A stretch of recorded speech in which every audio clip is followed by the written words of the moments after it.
Hey class, it's Mr. Shalou, your favorite AP US history teacher. Also, your only one. Hope you're doing well. Hope you had a nice weekend as the world is snowing all around us in more ways than one. I'm going to try something different. Rather than do the screencastify 5-minute videos, which are really tedious to you, Angela suggested that I try a YouTube video. And I've never done this before, so bear with me. Hopefully, this works. We'll see. I just posted earlier today chapter 24, Great Depression, FDR, and the New Deal.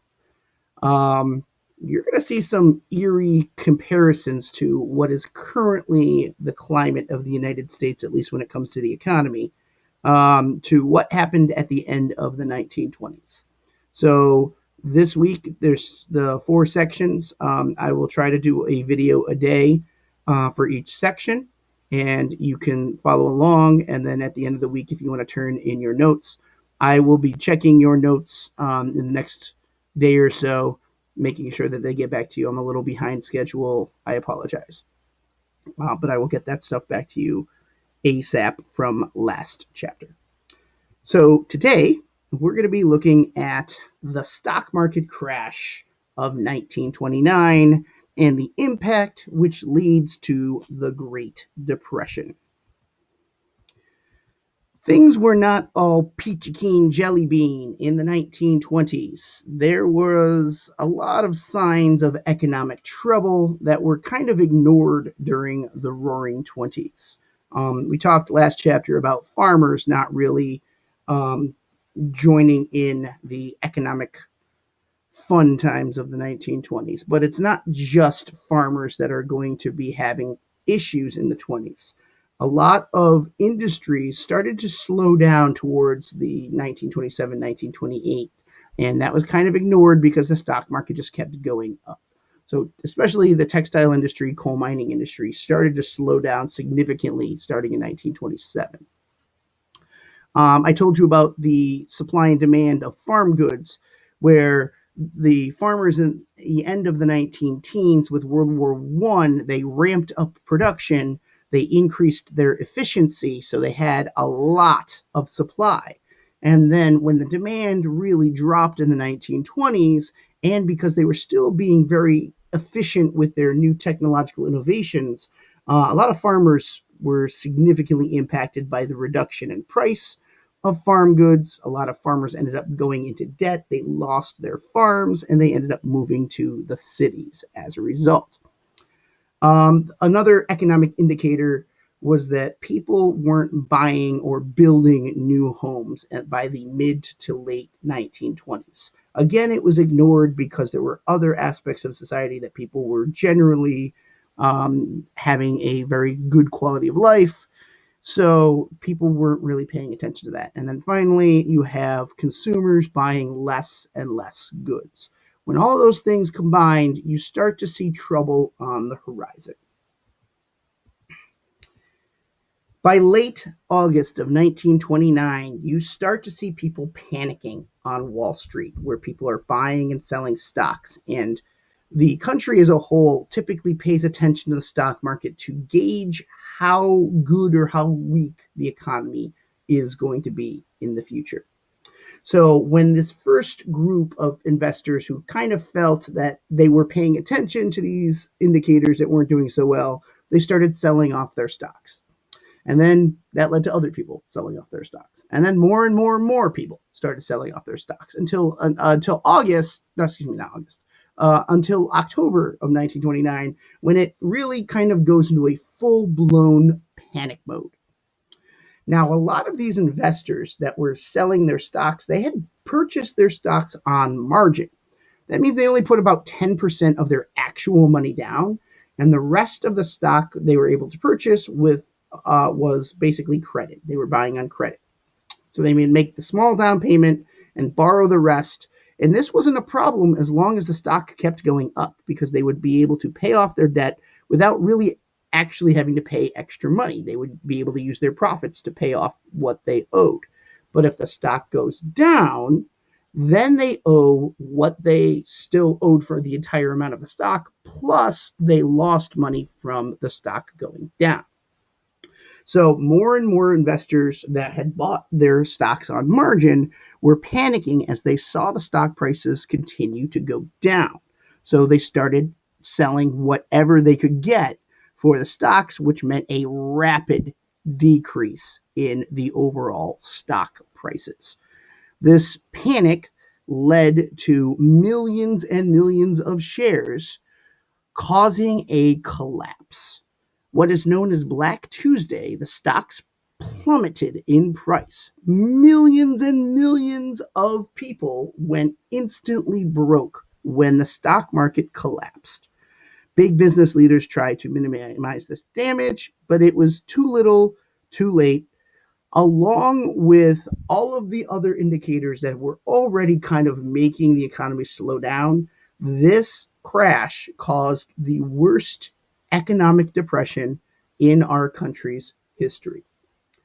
Now, I mentioned at the beginning of this discussion that there are some eerie, similar circumstances to what we are currently seeing.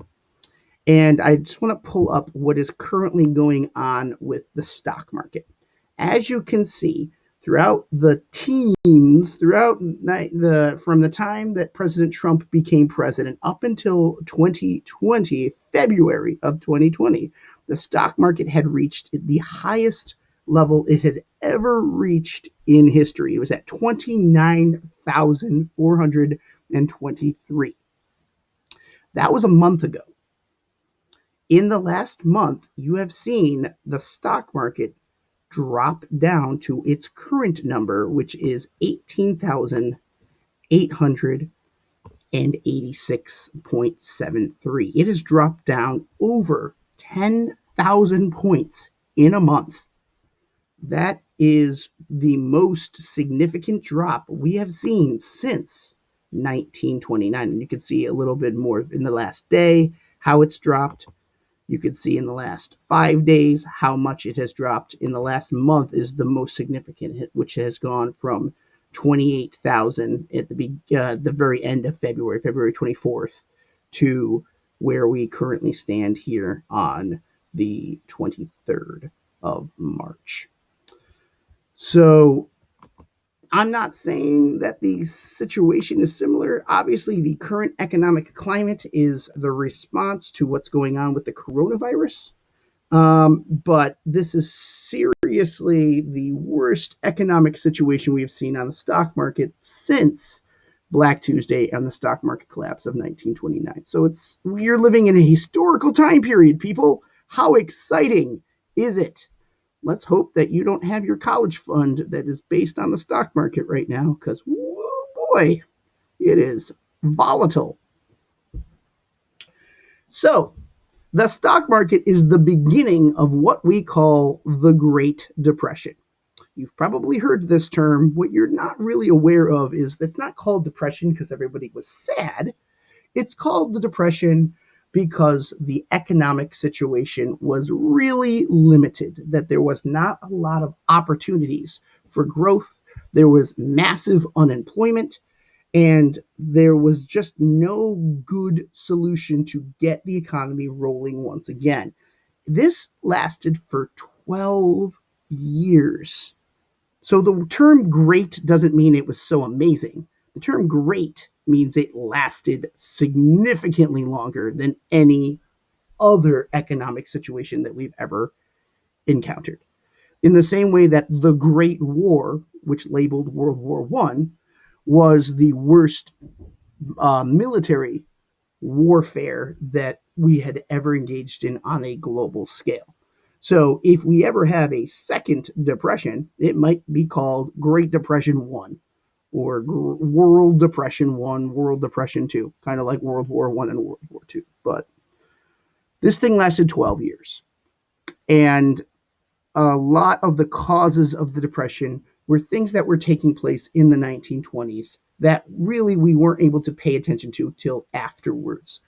We call it revisionist history, or like being able to use 2020 vision to look at the past, hindsight, essentially. So wages weren't really raising that, they weren't going as high as people thought they were going. The wealth gap between the haves and the have nots was growing. So the wealthiest elites, the people that were partying during the Roaring Twenties, they were certainly very successful, but most of working class America was not gaining in this same prosperity of the 20s. There were just too many new productive goods. There were a lot of consumer goods, but not enough people were actually buying all of those goods. So the stock market crash is not really what caused the depression. It is kind of like a trigger point that we can look at to define when the depression began, but it's not actually the stock market collapse that causes the depression, because most Americans, like 98% of America, does not have money in the stock market. So having the stock market collapse isn't going to directly impact them. What what is going to be dramatically impacted are all of the businesses that have their money in the stock market, because now they have to pull back on what they produce. Those businesses that are able to actually stay open after the stock market collapse, they're going to have to lay off workers. They're going to have to cut back on spending. And all of that is going to be what causes much more so what we see as the Great Depression. And I'm going to get to that in a second on the next slide. There's a better visual that kind of explains that. Now, to make matters worse, a lot of banks would buy and sell stocks as well. They would take people's money from their account and they would then use that money as like as then loaning it to businesses so that they can buy new products, because that's what banks do. Banks don't just take your money, put into a safety deposit account, and then whenever you're ready to get that money out of your account, they just go to your personal account. They take your money and your money is handed off to somebody else or some other company, and that's how lending takes place. Well, banks would loan out money to the stock market investors. Well, when the stock market crashed, the borrowers, excuse me, I can't talk. They couldn't pay back what they owed to the banks, so the banks were defaulted with their loans, which means the people that had their money in their bank accounts in the banks couldn't get their money back. The banks were forced to go bankrupt. They had to close, and over 5,000 banks between 1929 and 1932 are going to run out of money and they're going to close, which means the tens of thousands of people that had money in the banks with their own personal accounts lost their life savings. There was no protection on people's bank accounts. If the bank went closed, if they went bankrupt, people would lose out on any money they had in those banks. So this was much more of a critical aspect of the stock market collapsing and the Great Depression beginning than any other thing, that one incident that took place. So once the market crashed, other areas of the economy are also going to crash as well. It is going to create a cycle of disaster. They couldn't turn to banks to be able to prop them up after this stock market collapse. No investors and banks in trouble, businesses had to cut back on production, which led to people being laid off, which meant that the people that didn't get laid off were getting paid lower wages overall. So you also have what's called underemployment. Unemployment means that you don't have a job. Underemployment means that you're not making enough money to support your way of living. And most Americans, like 75% of the population, had jobs in the 1930s. They just didn't have enough money to pay the basic standard of living. So, or to be paid the basic standard of living. So you have a massive population that is just in the poverty level as a result of this cycle of disaster. It leads to less spending. People are going to spend less money if they don't have as much money to spend, which means there's a lower demand for goods overall, which means that businesses have to cut back on what they are producing, which means they're going to lay off more workers. And you can see downward and downward the spiral goes. Now, if the government doesn't step in to stop something like this, then who knows how long this cycle of disaster is going to lead. In fact, the Great Depression lasted 12 years, not because we finally fixed the situation, but because World War II is going to break out. So you can see here, businesses are going to cut production, workers are going to cut by either being laid off or their wages are going to be cut. People had little to no money to be able to spend, so they're going to buy less goods, which means that businesses are going to have less goods to sell, or they're going to produce less goods to sell, and so on and so forth. This cycle of disaster is not going to be good. By 1932, 1 out of every 4 workers was out of a job, was unemployed. That is the highest rate the United States has ever suffered in its history. So 25% of the population. Many other people had to take a huge pay cut or they had their hours reduced, so they weren't making what they were making beforehand. Many people lost their homes. They had to resort to begging, picking through garbage for food. They had to become beggars. They were living in homeless shelters. It was really I keep saying it's the worst economic crisis, but there really is no example that even measures close to this situation that many people in the 1930s had to experience. As a result of these massive economic hard times, you have families that are going to suffer dramatically. Both the marriage rate and the birth rate are going to drop to historically the lowest levels we have ever seen in American history.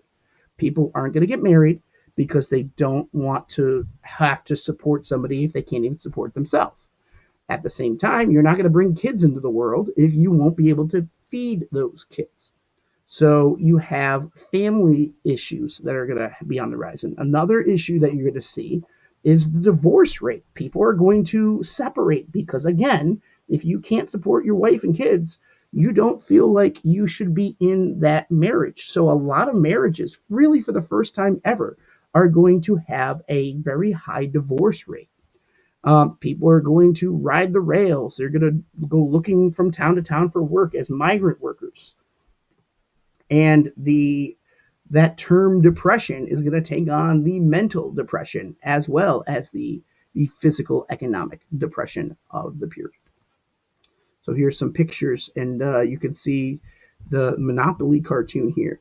That Monopoly was a game that was created in the 1920s, and by the 1930s, you have like the symbol of capitalist greed and how the country really could not pick on from. I don't know what I'm trying to say. Sorry. It's just like glass, right, guys? I'm just going to keep just moving forward. A couple more slides. I'm almost done.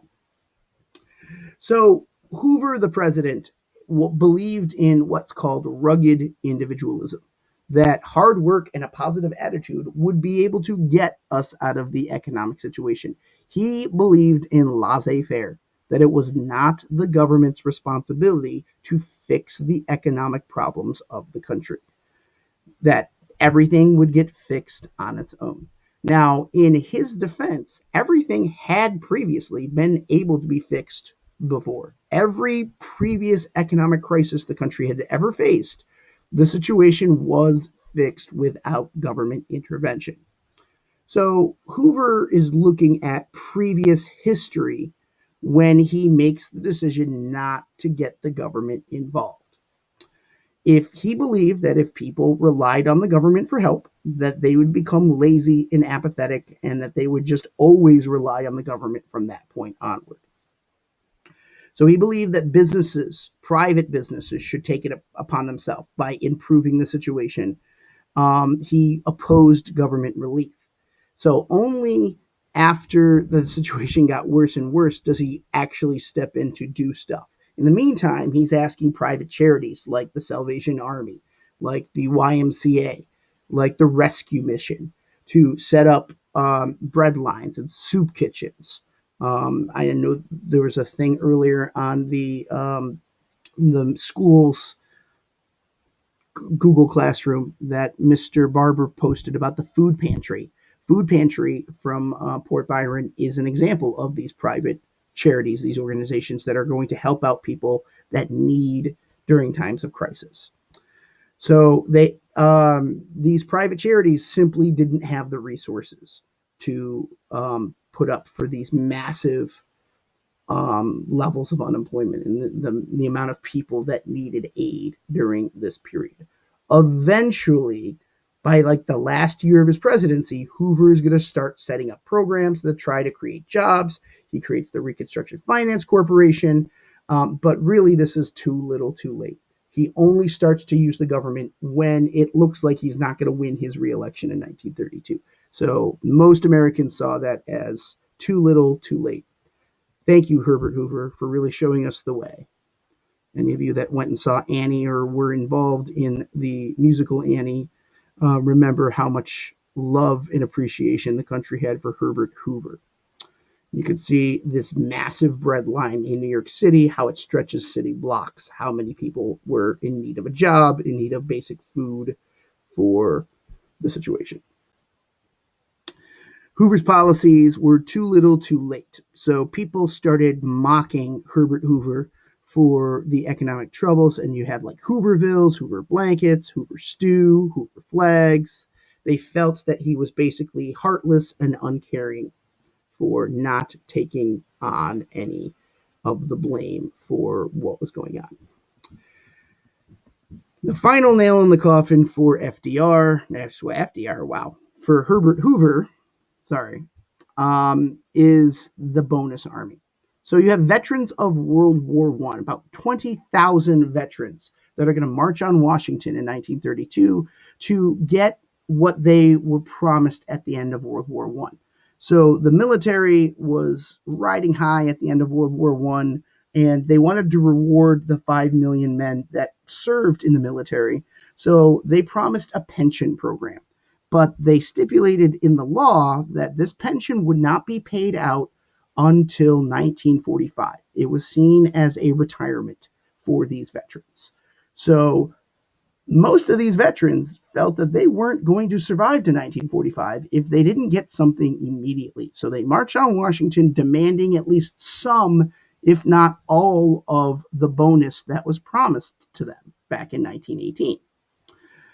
So the bonus army is going to create like this Hooverville on the National Mall area outside the Capitol building. They're there for 2 months. After 2 months of discussion, the Senate is eventually going to reject because they simply couldn't afford to pay off this bonus that they promised. So if they had actually saved up during the 1920s, during the prosperous time period, this would have been fine. The problem is the government was not planning ahead, and they didn't actually have the money to pay off these massive bonuses at the time. So they rejected the bonus army. Bonus army refused to leave the National Mall. So Hoover makes a really dumb decision and calls in the current military to literally kick them off the federal land. So General MacArthur is going to clear the remaining veterans, destroy their camp. He uses tanks, guns, tear gas, and I think even 2 people died from this incident.